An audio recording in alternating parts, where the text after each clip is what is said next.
let's say hello to our regular season mentor, pianist, and repetiteur extraordinaire, Kevin Tamanini. Hello, hello. Hello, hello. How are you? I'm very well, thank you. We had fun last week, didn't we? We had a lot of fun, and yes. I'm ready for more fun this week. Absolutely. And you know, reading in your bio that you speak 8 languages, I just have to know now. What languages do you speak, Kevin? Well, at the same level, I speak French, English, German, Luxembourgish, Spanish, and Portuguese at exactly the same level. And I would not say that I'm fluent, but I speak correctly Russian, Greek, and Italian. Which languages do you dream in, though?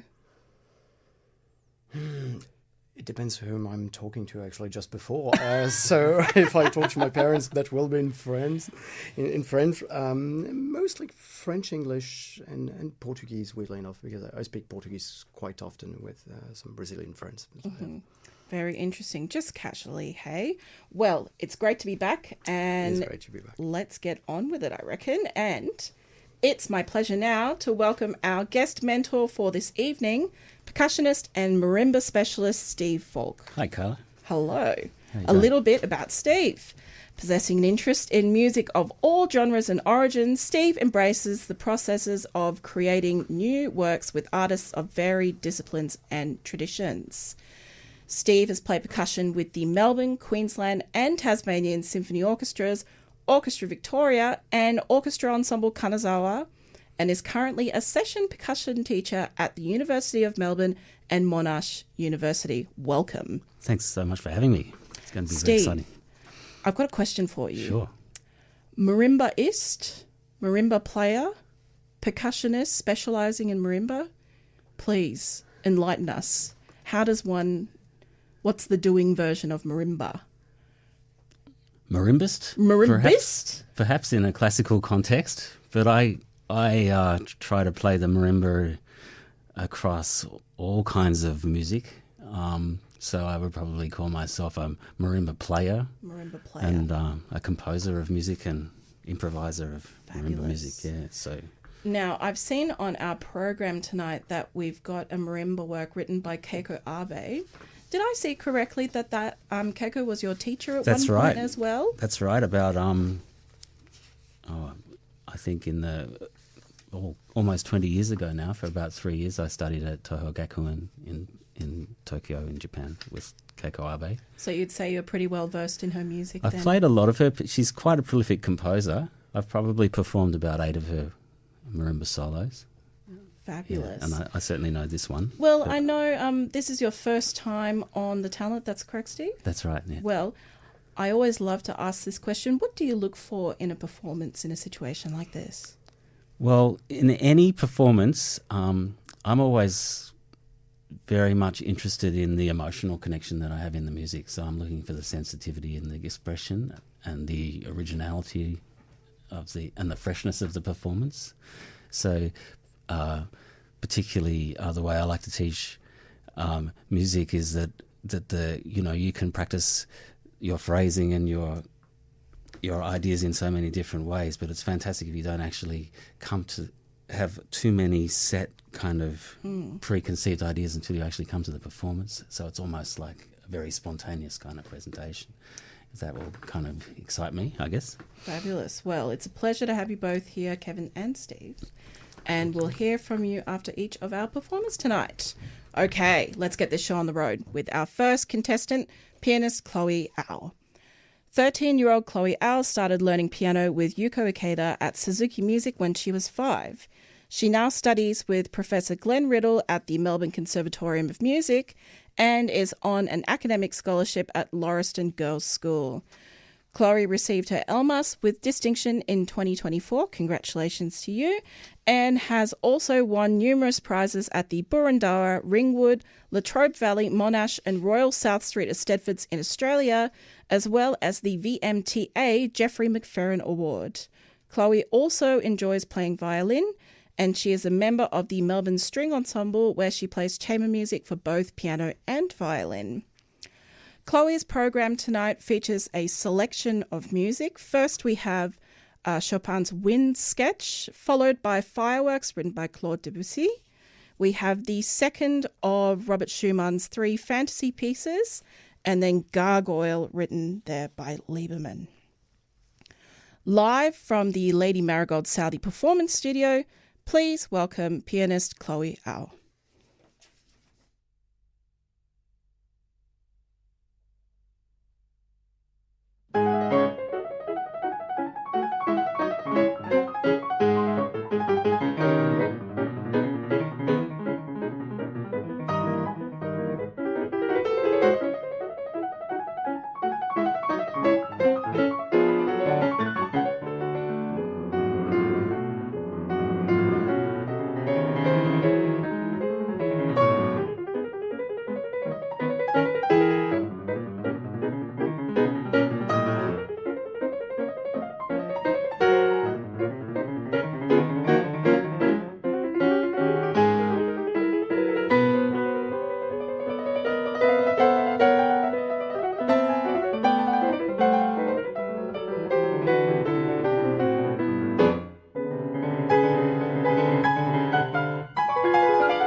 You're listening to The Talent on 3MBS Melbourne.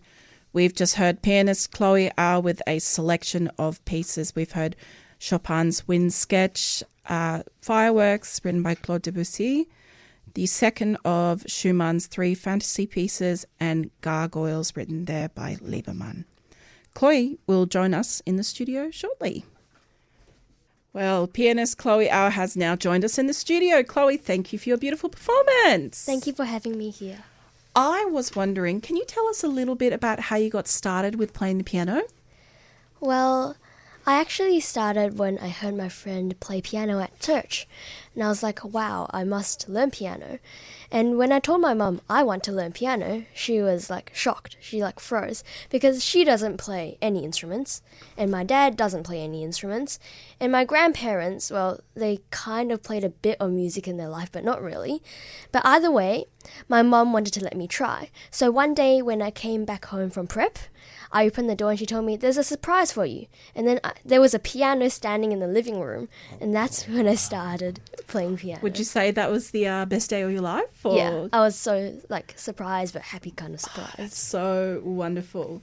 Well, I also wanted to know what motivated your choices of repertoire for tonight, because we had quite a few sort of little short pieces, but all very contrasting. Can you tell us more about that? Yeah. So for the Gargoyle, which is the last piece I played, the name really kind of captured my imagination.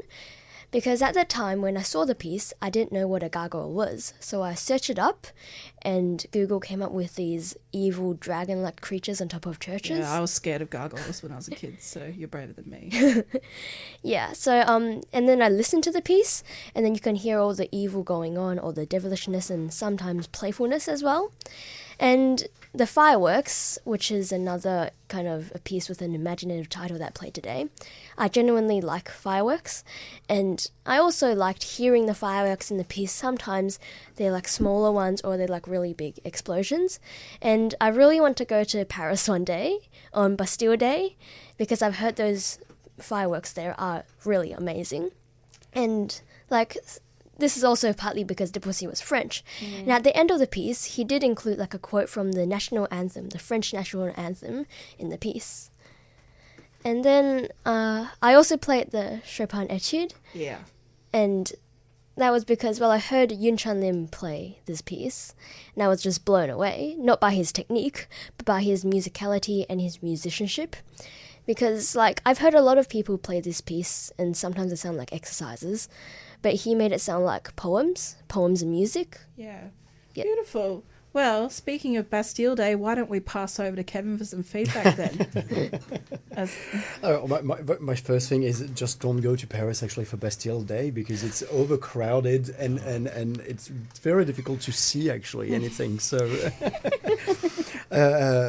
first of all, congratulations for such a ridiculously difficult program. I mean, so intense and thank God you had Schumann actually in the middle just to relax a bit. Out of all these 4 pieces, have you played any others? Like from the, I don't know, the Gargoyles, have you played actually the 4 Gargoyles? I haven't played all of them yet. Consider it. Maybe, to have it more as a cycle, because you know that this one is the first one. It will, help you actually understand. Weirdly enough, I learned the Gargoyles because I was playing actually on a Game Boy. I was a kid, a game called Gargoyles Quest, and that was actually my story, why I learned actually these pieces. So you see, we all have different stories. For the few feedbacks, I think, first of all, your technical level is absolutely mind-blowing, I'll start with the Gargoyles. How do you feel about the relationship to tempo and rhythm, rhythmical impact in this piece? Like, I had the feeling that it was a teeny tiny bit too quick, and we lost at some moment a bit, just a bit of the rhythmical impact. I'm wondering if going like a teeny tiny bit actually slow would not actually help you. You have to so that we understand actually this moving, boiling kind of thing. I'm saying that honestly, deeply and truly congratulations to play with that in this tempo. But I would probably just just a teeny tiny bit slower. That would be my thing. I think Schumann was absolutely fantastic. I think it was really, really beautiful. You have some time for that, but I would work actually a bit more in the depth of your sound for that. I think that will help you. But it's a matter of time. You're still so young and play so well already. My biggest thing is with Debussy. Who have you been listening to for this piece? There's a guy called Hamelin. Yes. Yes, Hamelin. Who else? I've also, at first when I started learning, I listened to Christian Zimmermann. Yes, I would go definitely a lot for Christian Zimmermann. I think one of the biggest difficulty actually in this piece is to be rhythmically extremely precise. There is this misconception with French impressionist music that is, we can do a bit whatever we want. It is actually much more precise than we want to believe. And Zimmermann is exactly the good inspiration actually for that, because he stays very, very straight with the text, with a lot of fantasy, obviously. And I go for Zimmermann always. It's always a good choice, anyways. Thank you so much. Well, why don't we pass over to Steve? What were your thoughts on Chloe's performance tonight? I thought it was amazing as well. Absolutely amazing. Incredible technique. As a percussionist, I was really impressed, particularly in this Chopin etude, the amazing ability to keep a very clear and even groups of four notes in the semiquaver passages. I thought that was really great. For me, the Schumann was probably my favourite performance. I thought it was very, very sensitive. I really liked just the final statement at the end here. It was really, really beautiful, sweet sound. And very sensitive. I'm really curious about this Gargoyles piece because I don't know this composer at all. That's probably very ignorant. Can you tell me something about this composer? He's like a late 1900s American composer. Right. And he has this kind of dark, intense style like the Gargoyles. He's not that well known, and the only reason I know him is because of the Gargoyles. Wow. Yeah, I thought it was a really, really interesting piece of music. And once again, technically it was so commanding, definitely. That's all I can say. Fabulous. Well, Chloe, thank you so much for joining us on The Talent tonight. Thank you. Pianist Chloe Au. And just a reminder to our listeners that voting is open for our Audience Award at thetalent3mbs.com. If you want to hear this episode again, you can find the Talent podcast on iTunes or on your favourite podcast app. Don't forget to subscribe to hear all the episodes from this season at a time that suits you.